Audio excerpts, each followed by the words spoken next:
Welcome to my channel, where we discuss everything and all things politics, economy, and development in Nigeria and around the world. In this video, we're going to talk about the issue raised by Chief Chekwas Okorie, the founding national chairman of the All Progressive Grand Alliance, who made a revelation recently that while the North is withdrawing their support from President Bola Ahmed Tinubu, that the Eastern Nigerians, leaders in particular, are neither here nor there. Nobody knows where they stand. They are neither creating any alliance either for Tinubu or against Tinubu, that they are neither here nor there. In other words, expressing his frustration for lack of direction in the Southeast ahead of 2027. Now, you have to understand who Chief Chekwas Okorie is. Like I said, he was the founding national chairman. It was Chekwas Okorie that registered APGA as a political party. It was Chekwas Okorie that was with the registration certificate of APGA. It was under his leadership that late Dean Odumegwu Ojukwu contested for president under APGA in 2003. Now, so what he says carries a lot of weight from the Southeast angle and even nationally, because he had played politics at the highest level and still playing politics.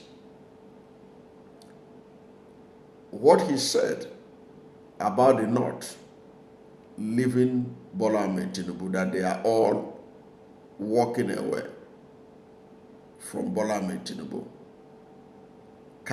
made a lot of sense, because if you read the political temperature in the North, you know that the Northern elite are gathering towards creating a different political platform that will challenge Bola Ahmed Tinubu and ensure that he becomes a one-term president.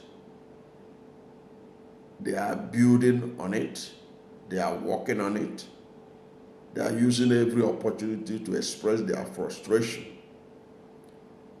And those who are saying it what the North is feeling now may appear to be from the opposition angle, but there are those who are even inside the APC who will show their true color at the right time, that the North is fed up. And you have to understand the significance of the North in Tinubu presidency. If you look at the figure that INEC bandied, we all know that the figures that INEC used for that to declare winners in the presidential election is largely suspect.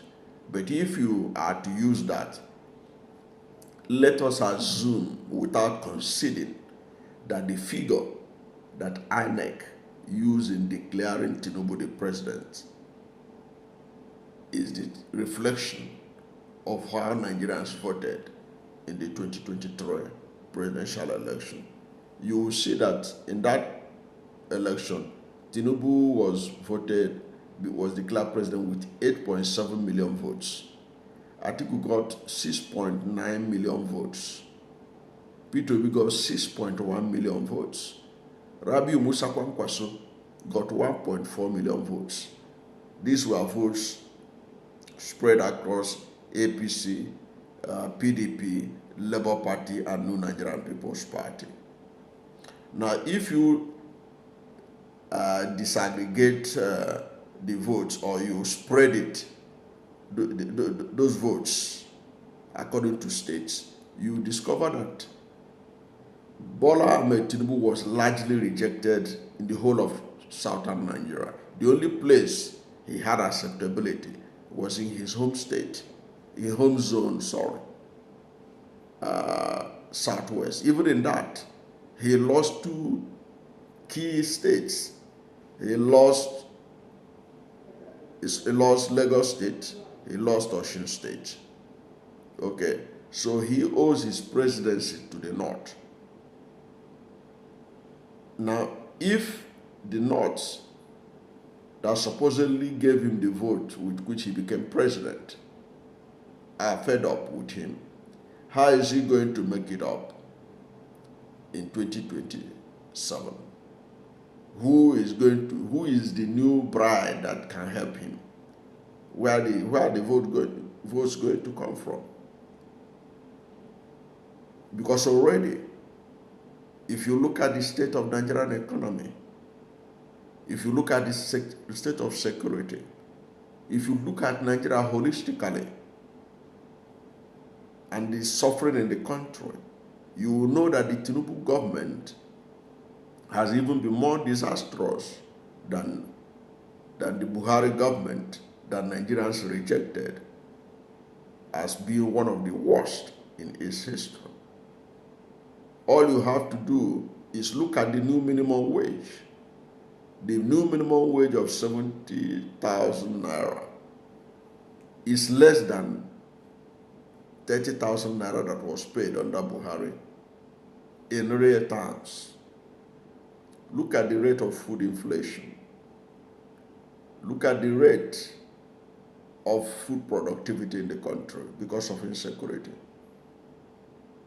Look at the ranking of Nigeria. Nigeria used to be the largest economy in Africa. Now Nigeria is about number 5 in Africa. Nigeria remains the poverty capital of the world. The rate of suffering in this country is unprecedented in our history. So on what ground can Tinubu and co survive in 2027 when the North withdraws its support for him? Because he has not been able to satisfy any other people in Nigeria. Like Chekwas Okorie noted, Tinubu has surpassed Buhari in nepotism.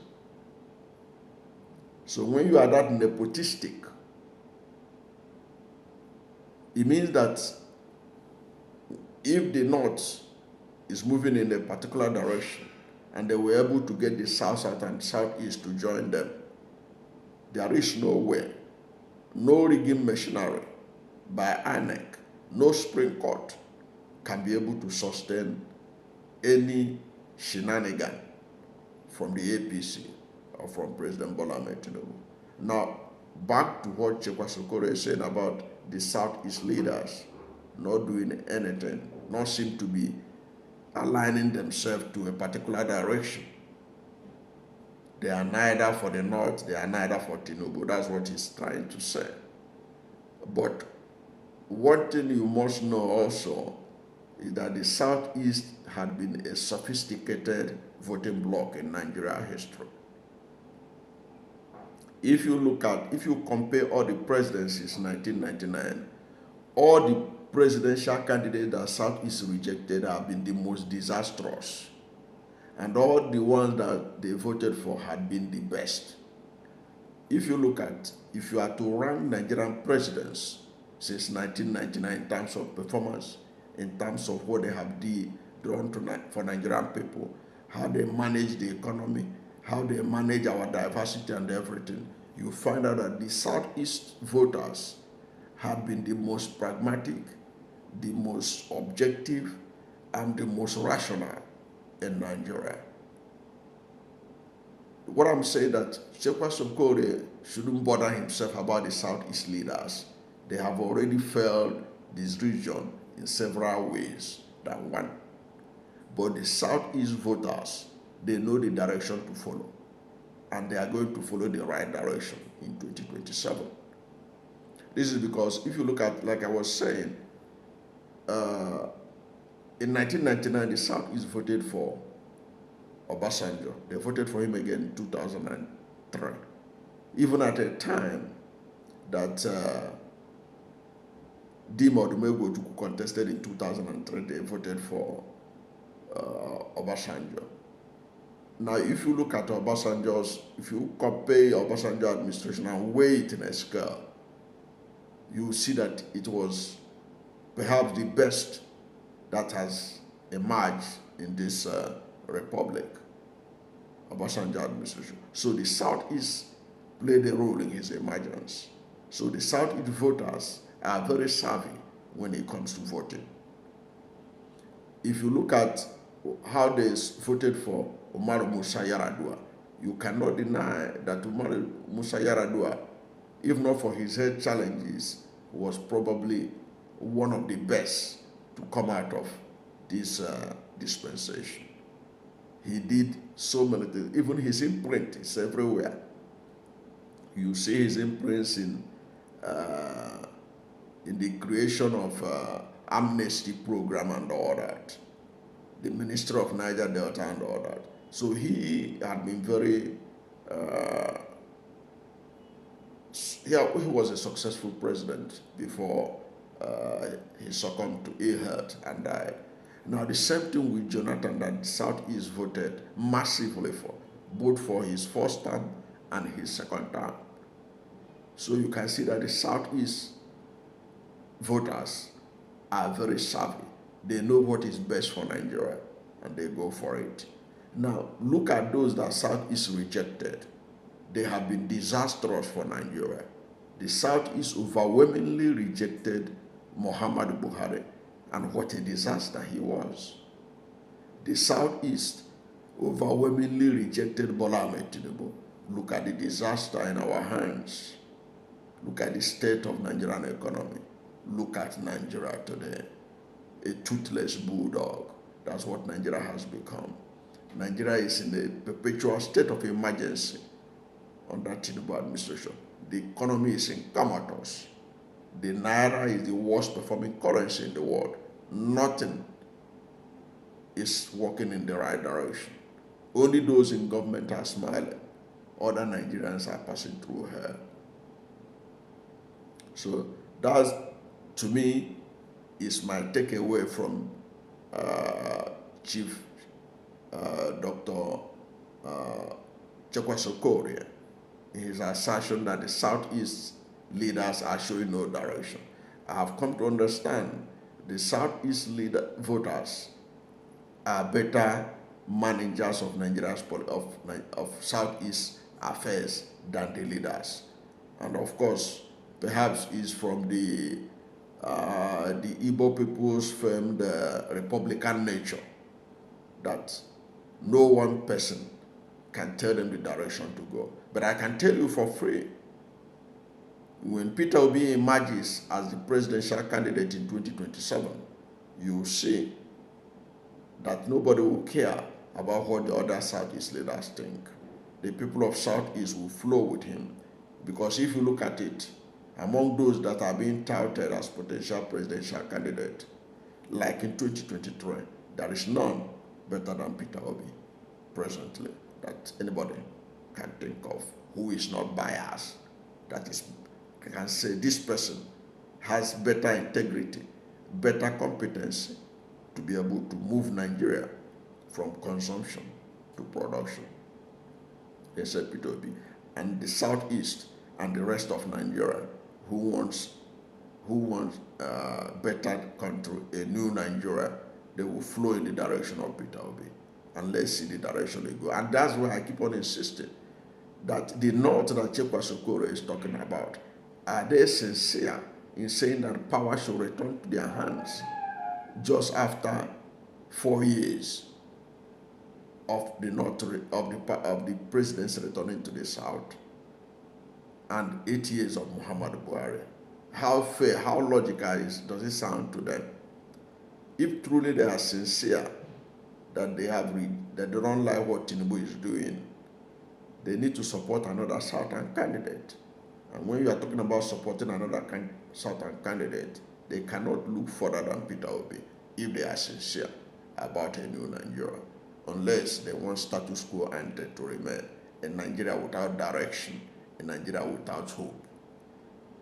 That if that's what they want, then they have to look for another candidate. But it will be difficult for them to achieve their purpose if their purpose is just to grab power back to the north in 2027. It's going to work against their interest in the short and the long run, before the election and after the election. That's my thinking. So if truly they are gathering, as Chekwas Okorie alluded to, let them gather in the interest of Nigeria and ensure that they pick a credible presidential candidate from southern Nigeria. With their support, Tinubu could be defeated easily, despite the advantages he has by going to appoint the INEC chairman this year. He has already appointed the Chief Justice of Nigeria, and with all those advantages. Despite that, when the defeat will be wide, when Tinubu is restricted to getting votes only from Southwest, there's no way he could be re-elected. But the North has to do the right thing. They have to choose the right Southern presidential candidate. But if they are presenting themselves, that's where problem lies. I don't know what to think about this, but whatever is your position, let's hear from you at the comment section. Thank you for watching this video. And if you are new to my channel, you have not yet subscribed to my channel, please subscribe to my channel, hit the subscription button, hit the notification bell. When you subscribe to my channel and hit the notification bell, anytime I have a new video, you'll be among the first to know. God bless you. And please don't forget to like this video, because when you like it, Google will rank it high and recommend it for more people. Thank you, and God bless you and yours.